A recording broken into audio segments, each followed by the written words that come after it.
तो hello everyone. तो video start होने से पहले आपकी स्क्रीन पर जो इस समय डेटा आ रहा है वो पिछले 28 दिन यानी कि लगभग 1 महीने का डेटा है। तो इसमें आप लोग देख सकते हैं कि एंड नॉन सब्सक्राइब में लिखा 62.6%। तो इसका मतलब ये है कि यार आप लोगों में से 62.6% ऐसे लोग हैं जो वीडियोस तो देखते हैं पर चैनल को सब्सक्राइब नहीं करते हैं, और सिर्फ 32.6% लोग हैं जो वीडियोस देखने पर चैनल को सब्सक्राइब करते हैं। तो यार पिछले 28 दिनों का ही डेटा है। तो प्लीज़ यार आप लोग चैनल पे विजिट करा करें, तो वीडियो को जो अगर देखा करें, तो अगर पसंद आए वीडियो तो प्लीज़ चैनल को सब्सक्राइब ज़रूर कर लीजिए। आप में से जितने भी लोग हैं अगर उन लोगों ने चैनल को सब्सक्राइब कर लिया है तो उन सभी लोगों को थैंक यू। और आप लोग वीडियो को शेयर ज़रूर करिए और आप लोग वीडियो को लाइक और चैनल को सब्सक्राइब ज़रूर करिए करो यार, चैनल को ज़रूर सब्सक्राइब कर लीजिए। So hey guys, welcome to my channel. तो आज हमारा टॉपिक है प्रोजेक्टाइल मोशन। तो प्रोजेक्टाइल मोशन वैसे MU-EEE 2021 के लिए बहुत ही ज़्यादा इम्पॉर्टेंट टॉपिक है। इसी वजह से मैं इस टॉपिक पर वीडियो बना रहा हूँ क्योंकि आप में से एक कमेंट आया था, और ऐसे एक नहीं 2-3 कमेंट भी मैंने देखे हैं जिसमें लिखा था कि इम्पॉर्टेंट टॉपिक्स की जो सीरीज़ आपकी स्क्रीन पर वो कमेंट दिख रहा होगा कि इम्पॉर्टेंट टॉपिक्स को डिस्कस कर दीजिए। तो मैंने देखा पिछले कई प्रीवियस ईयर के पेपर को उठा करके, जिसमें प्रोजेक्टाइल मोशन और भी बहुत सारे टॉपिक हैं जो मेरे दिमाग में इस समय हैं, जिन पर मैं वीडियोज़ आने वाले टाइम में बनाऊंगा। ठीक है, तो प्रोजेक्टाइल मोशन से बहुत ज़्यादा क्वेश्चंस आते हैं, तो इसलिए मैंने सोचा कि चलो प्रोजेक्टाइल मोशन पे तो ज़रूर वीडियो बना ही लेते हैं, क्योंकि इसमें से बहुत ज़्यादा क्वेश्चन आते हैं। आप लोगों ने भी अगर previous year question paper solve किए होंगे तो आप लोगों ने देखा होगा कि बहुत ज़्यादा प्रीवियस ईयर क्वेश्चन में प्रोजेक्टाइल मोशन के आते हैं वीडियो। बहुत सारे कमेंट आए, तो मैं आपको पहले ही बताना चाहता हूँ कि और भी जिन लोगों ने कमेंट किया है, मैं उन सभी लोगों पे जो भी उनकी क्वेरी है, मैं उन सभी क्वेरी को सॉल्व करूँगा, और उनके जो भी डाउट्स हैं मैं उनको भी क्वेश्चन सॉल्व करने की पूरी कोशिश करूँगा। और आने वाले में आपने जो भी टॉपिक सजेस्ट किया मैं उन पर भी वीडियोज़ बनाऊँगा। बस आप लोग नीचे कमेंट कर देना तो मुझे पता चल जाएगा, ठीक है। बाकी प्रीवियस ईयर क्वेश्चन पेपर मैं यहाँ इंपॉर्टेंट टॉपिक्स को डिस्कस कर दे रहा हूँ, उनका पूरा बेस प्लस कुछ क्वेश्चंस करवा दे रहा हूँ जो आपके प्रीवियस ईयर MU-EEE में आए हुए हैं। तो प्लीज़ आप लोग प्रीवियस ईयर क्वेश्चन अपने आप ज़रूर सॉल्व करते रहना, क्योंकि आपको यहाँ पर टॉपिक में प्रीवियस ईयर क्वेश्चन अगर मैं सॉल्व करने लगूँगा तो भी बहुत सारे हैं, ठीक है। तो वो मतलब इतना पॉसिबल नहीं है। तो आप लोग बस यहाँ पे जो मैं इंपॉर्टेंट टॉपिक्स मैं बताता जा रहा हूँ, बस उनको आप लोग देखते जाना, उनको कायदे से पढ़ते जाना, और बस आप प्रीवियस ईयर क्वेश्चन उन टॉपिक के जो उन क्वेश्चन आए हुए हैं प्रीवियस ईयर्स के जाके पेपर को उठाना और उस टॉपिक के क्वेश्चंस को सॉल्व करने की पूरी कोशिश करना। मैं श्योर हूँ अगर आपने पूरा वीडियो देखा तो आपके 100 में से 98% क्वेश्चन तो बन ही जाएंगे। बाकी आप लोग अपने क्लास 12th 11th इन सब में से ही आपका आता है पेपर, तो इसको तैयार कर लीजिए। प्रोजेक्टाइल मोशन, तो प्रोजेक्टाइल मोशन आप क्या होता है, इसके पहले बात आपको रियल लाइफ में मतलब पता होना चाहिए। मैं डायरेक्ट क्वेश्चन नहीं बताऊंगा, इससे ज़्यादा मैं बेसिक से स्टार्ट करूंगा और एडवांस तक ले जाऊंगा। आज की वीडियो में मैं पहले ही क्लियर कर देना चाहता हूं कि ज़्यादा क्वेश्चंस नहीं होंगे। आज की वीडियो में प्रोजेक्टाइल मोशन के कैसे न्यूमेरिकल सॉल्व होते हैं, कैसे क्वेश्चन प्रोजेक्टाइल मोशंस के सॉल्व होते हैं, और वो सभी छोटे छोटे पॉइंट्स मैं आज इस वीडियो में डिस्कस करूंगा। अगर आप ये सोच रहे हैं कि इस वीडियो को देखने का कोई मतलब नहीं है, नेक्स्ट वीडियो जो आएगा जो प्रोजेक्टाइल मोशन के न्यूमेरिकल्स आएंगे उस वीडियो को डायरेक्ट देख लेंगे तो फ़ायदा हो जाएगा, तो ये आप गलत सोच रहे हैं। अगर आपको बेसिक ही नहीं पता होगा कोई टॉपिक का तो आपको कोई मतलब नहीं है कि न्यूमेरिकल्स आपसे बनेंगे ही नहीं। तो प्लीज़ इस वीडियो को देखना, और जिसका सेकंड पार्ट आएगा उसमें मैं प्रोजेक्टाइल मोशन के बहुत ही अच्छे क्वेश्चंस करवाऊंगा। इसी वजह से मैं इसके 2 पार्ट लाऊंगा। तो पहले ही मैंने सब कुछ क्लियर कर दिया, तो चलिए अब बिना किसी देरी के, बहुत लेट ऑलरेडी हो चुका है, तो अब मैं वीडियो को स्टार्ट तो प्रोजेक्टाइल मोशन क्या होता है, सबसे पहले आप उसको रियल लाइफ से थोड़ा जोड़ के देखिए कि आप इमेजिन करिए कि जब आप कोई बॉल ऐसे करते हैं, अब कभी आपने कोई बॉल यहाँ से मान ली फेंकी इस A पॉइंट से, और ये बॉल आके ऐसे पॉइंट B पर आई, तो इसी मोशन को, ठीक है। बैडमिंटन में जब आप शटल को ऐसे मारते हैं, यहाँ से ऐसे आती, फिर ऐसे ऊपर जाती, फिर ऐसे नीचे आती, तो इसी मोशन को हम लोग कहते हैं प्रोजेक्टाइल मोशन, और कुछ भी नहीं होता, ठीक है। आप इसको इस तरह भी समझ सकते हैं कि कोई भी बॉडी को अगर हम अपवर्ड फेंकते हैं, वर्टिकल नहीं, अपवर्ड का मतलब इस डायरेक्शन में आप चली जा रही है बॉडी, कोई भी बॉडी जा रही है इस बॉडी में, कोई भी बॉडी इस डायरेक्शन में जा रही है, तो वो कर्व्ड पाथ देख सकते हैं आप, कर्व्ड पाथ फॉलो करती है। और फिर वो वापस नीचे आ जाती है ग्रेविटी के कारण। तो इसी वजह से इसी मोशन को कहते हैं प्रोजेक्टाइल मोशन। तो ये तो बहुत इंपॉर्टेंट डेफिनेशन हो गई। इसके बात करें एग्जांपल्स की तो मैं आपको बता चुका हूँ। जब किसी भी क्या बोलते हैं, इसके कई एग्जांपल हैं। जब बाल को हवा में फेंका जाता है, एक कैच, जब आप कैच एक इधर कोई खड़ा इधर कह रहा है, आप कैच करवाते हैं तो वो भी एक प्रोजेक्टाइल मोशन होता है, क्योंकि यहाँ पर आप देखते हैं कि बॉल जो होती है वो कर्व्ड पाथ फॉलो करती है। ठीक है, ये स्टार्ट करते हैं। तो मान लिया आपने कोई भी बॉडी, आपको यहाँ पर कुछ चीज़ें पता होना चाहिए कि आपको यहाँ पर कुछ इक्वेशन ऑफ मोशंस की ज़रूरत पड़ेगी, जैसे कि S=V=U+AT, ये सब आपको पता होगा। S=UT+12 ठीक है। V²=U² + 2AS, ये 3 इक्वेशन ऑफ मोशन जो होती हैं आपको इन्हीं से न्यूमेरिकल्स में फ़ायदा होगा। मुझे पता आपके दिमाग में चल रहा होगा कि टाइम ऑफ फ्लाइट, वो सब अभी डिस्कस करेंगे आज की वीडियो में। इसी वजह से मैं 2 वीडियो बनाऊंगा आज की वीडियो में, इन्हीं सब चीज़ों को डिस्कस करेंगे। तो मान लीजिए ये पॉइंट से मैंने कोई वेलोसिटी u से भेजी बॉल, ठीक है। तो मैं आपको बताना चाहता हूँ इसके यहाँ पर, अब ये हमारा सरफेस है, हॉरिजॉन्टल सरफेस, ठीक है। मान लो ये धरती है, ठीक, ज़मीन एकदम ठोस सतह है। तो हमने किसी भी सामान को हमने यहाँ पर भेजा, ये जा रही है सामान, ठीक है, ऐसे ऐसे जा रही है, फिर वापस भी आ रही है। तो ये सब बॉल जा रही है, मान लो, ठीक है, बॉल ही है। तो इस सरफेस से मान लो इसने एंगल बनाया थीटा, ठीक है, थीटा बनाया। तो आप लोगों ने वेक्टर जब आप लोगों ने पढ़ा होगा जिस भी क्लास में, तो आपने पढ़ा होगा कंपोनेंट में ब्रेक। तो इसलिए इधर क्या हो जाएगा, u cos थीटा। पता है कंपोनेंट में ब्रेक कैसे किया जाता है, कि जो एंगल के ऐसे इधर वाला का सरफेस होता है उसको cos थीटा, और इसके जस्ट 90 डिग्री परपेंडिकुलर में u sin थीटा हो जाएगा, ठीक है। तो इसके 2 यहाँ पर कंपोनेंट होंगे, u cos theta and u sin theta. तो आपको मैं बताना चाहता हूँ, आपने ये सब चीज़ें नोटिस की होगी, सब बहुत एकदम प्रैक्टिकली चीज़ें हैं कि जब आप कोई भी बॉल फेंकते हैं तो बॉल एक मैक्सिमम हाइट तक जाती है, मैक्सिमम हाइट तक बॉल जाती है। मान लो वो मैक्सिमम हाइट ये है, उसके बाद आपने देखा होगा वहाँ पर लगता है कि बॉल रुक गई है, ऐसा लगता है ना। फिर उसके बाद वापस बॉल आना शुरू हो जाती है। तो आपको मैं फील दिलाना चाहता हूँ, ये u sin थीटा ऐसे रहेगा, ठीक है। तो मैं आपको बात बताना चाहता हूँ कि आप लोगों ने देखा होगा कि बॉल जो होती है वो यहाँ पर लगेगा, रुक गई है, तो बिल्कुल जहाँ वहाँ पर रुक जाती है, क्योंकि वहाँ पर उसकी वेलोसिटी 0 हो जाती है। तो आपको बताना चाहता है ये जो u sin थीटा वाला कंपोनेंट है, यानी कि आप उसको वर्टिकल कंपोनेंट कहेंगे। तो वर्टिकल कंपोनेंट क्या होगा, ऐसे जैसे जैसे ऊपर जाएगा वैसे वैसे ये क्या होगा, डिक्रीज़ होगा। ये सब चीज़ें आपको नोटिस करनी है और यही सब चीज़ें आपके क्वेश्चन को आपको सॉल्व करवाएंगे। तो ये जो होगा वर्टिकल कंपोनेंट, ये आपका डिक्रीज़ करता जाएगा, but horizontal component will remain same, ये आपका डिक्रीज़ करता जाएगा जैसे जैसे आप टॉप पर पहुंचेंगे। और ये हॉरिजॉन्टल वाला हर जगह सेम रहेगा, चाहे बॉल कहीं भी जाए, ये हॉरिजॉन्टल सेम रहेगा, ठीक है। बट यहाँ पर वर्टिकल कंपोनेंट यानी है कि वर्टिकल वेलोसिटी कितनी हो जाएगी, इसकी 0 हो जाएगी। मान लो वो वर्टिकल वेलोसिटी मैंने यहाँ पर डिनोट कर दी vy से।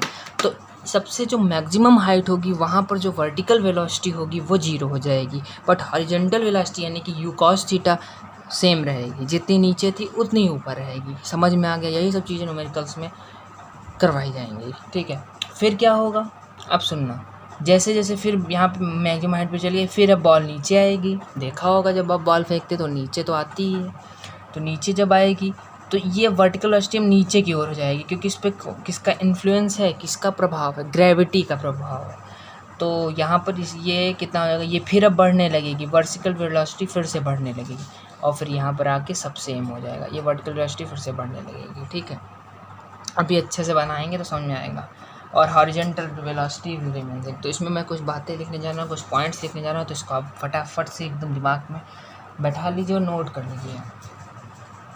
इस हॉरिजॉन्टल वेलोसिटी को मैं यहाँ पर ux कह रहा हूँ, तो ux कांस्टेंट रहेगी, constant ux will remain constant. अब आपके दिमाग में क्वेश्चन आ रहा होगा कि ux यानी कि हॉरिजॉन्टल वेलोसिटी कांस्टेंट रहती क्यों है। तो इसकी आंसर है कि जो हॉरिजॉन्टल एक्सेलरेशन है वो यहाँ पर 0, आप देख सकते हैं यहाँ पर एक्सेलरेशन 0 है, 0 है एक्सेलरेशन एक्स डायरेक्शन 0 है। एसेलरेशन AX का मतलब क्या है, एसेलरेशन इन एक्स डायरेक्शन। UX का मतलब क्या, हॉरिजॉन्टल वेलोसिटी कह सकते हैं, या फिर आप इसको दूसरे नाम से बोल सकते हैं वेलोसिटी इन एक्स डायरेक्शन। देख सकते हैं आप एक्स ही डायरेक्शन में तो है, तो एसेलरेशन इन एक्स डायरेक्शन 0 है, इस वजह से हॉरिजॉन्टल वेलोसिटी या फिर एक्स डायरेक्शन वेलोसिटी क्या है, 0 है। अब बात करते हैं मेन इन सब चीज़ों की। सेकंड पॉइंट, इसको मैं यहाँ पर VY लिख रहा हूँ, चलो UY लिखते हैं। ये जो वर्टिकल वेलोसिटी, इसको मैं वेलोसिटी इन वाई डायरेक्शन, यानी कि इसको हम कह सकते हैं UY। तो UY विल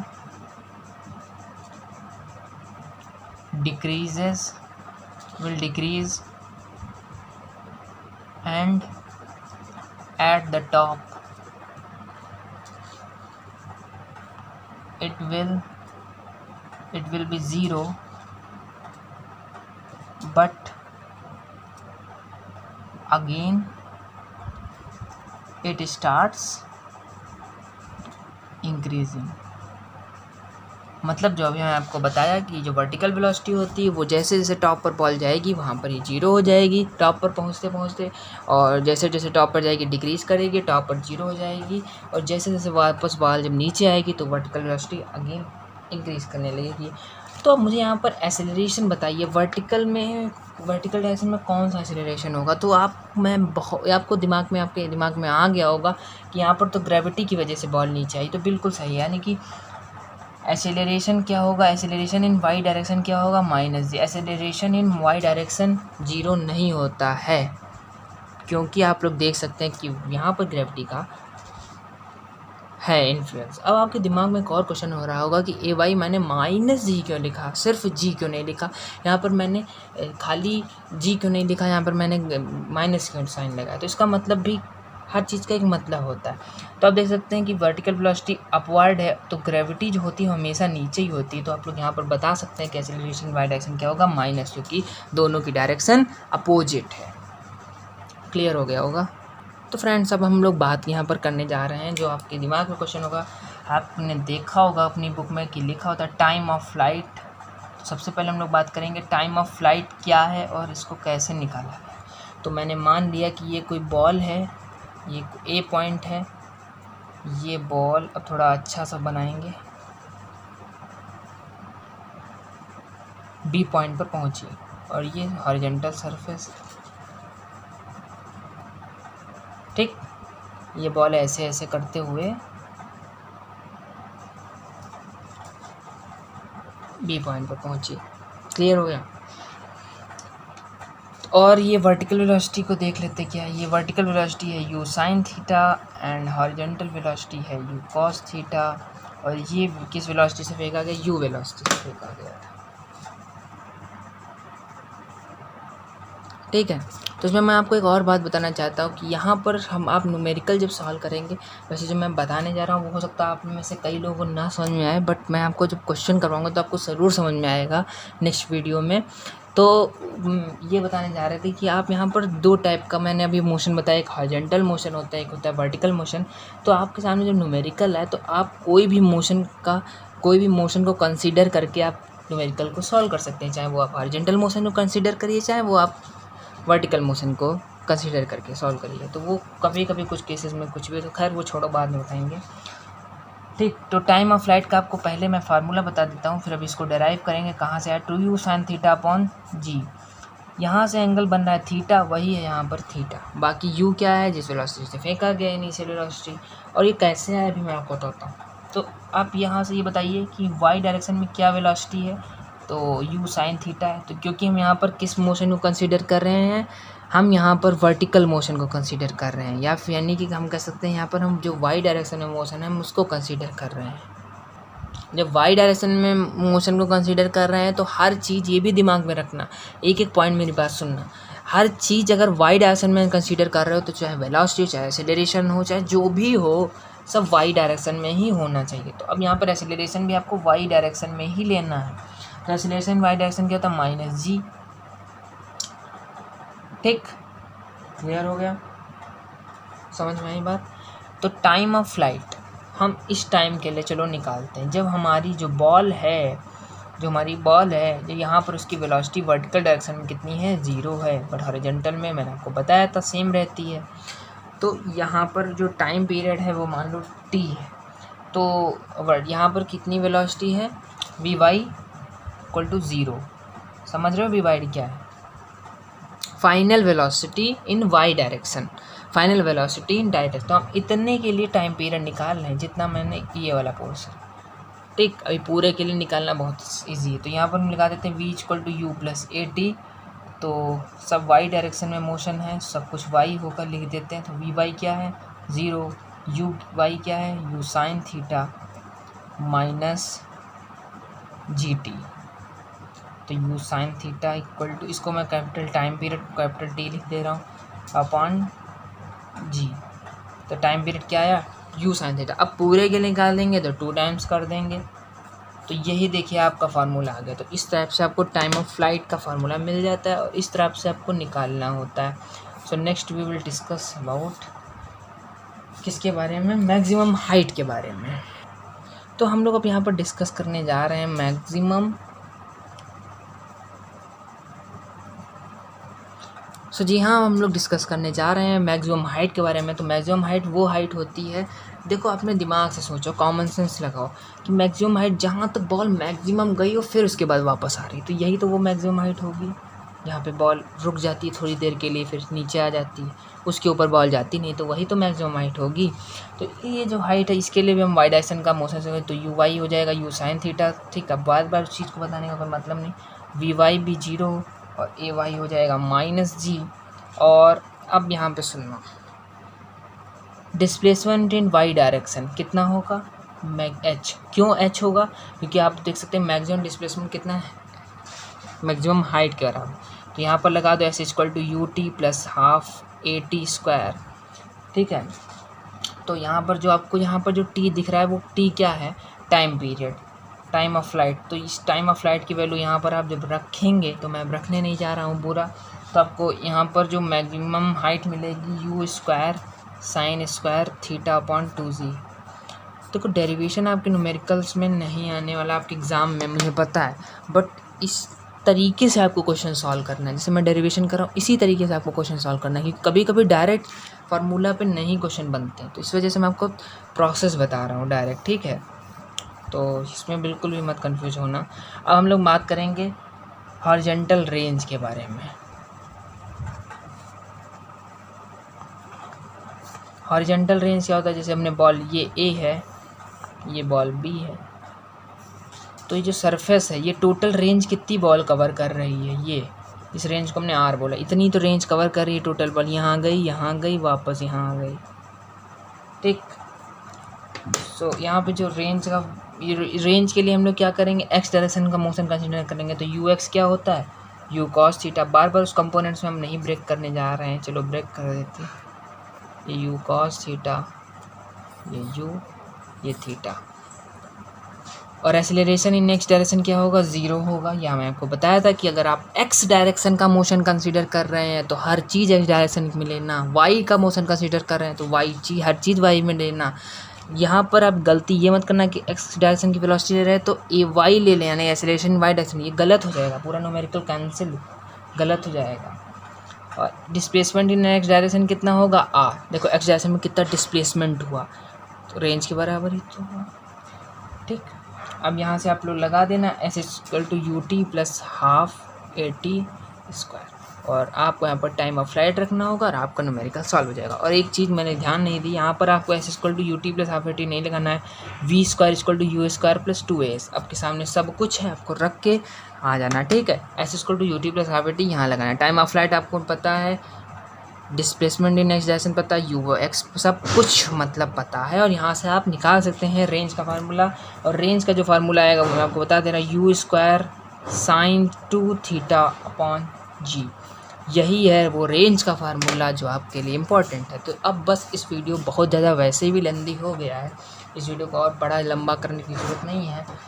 मैंने ऑलमोस्ट सभी पॉइंट्स को कवर कर दिया है। अगर कुछ छूटा हो तो बात की बात है, वरना बहुत सारी आपका न्यूमेरिकल ज़रूर सॉल्व हो जाएंगे जो आपके MU ट्रिपल ई एग्ज़ाम्स में आते हैं। तो अब जो नेक्स्ट वीडियो होगा वो आप जब वीडियो ये देख रहे हैं उसके 1 दिन का गैप करके, यानी कि उसके 1-2 दिन बाद आएगा वीडियो। तो प्लीज़ वेट कर लेना उस वीडियो का, और ज़रूर चैनल को सब्सक्राइब कर लेना। आप ही चैनल को सब्सक्राइब किया वो लोग ज़रूर कर लें यार, चैनल को ज़रूर सब्सक्राइब कर लेना। कमेंट करके ज़रूर बताना कि आपको ये वीडियो कैसा लगा, और आपको जो भी टॉपिक पढ़ना है कमेंट करके ज़रूर बताना। Thank you.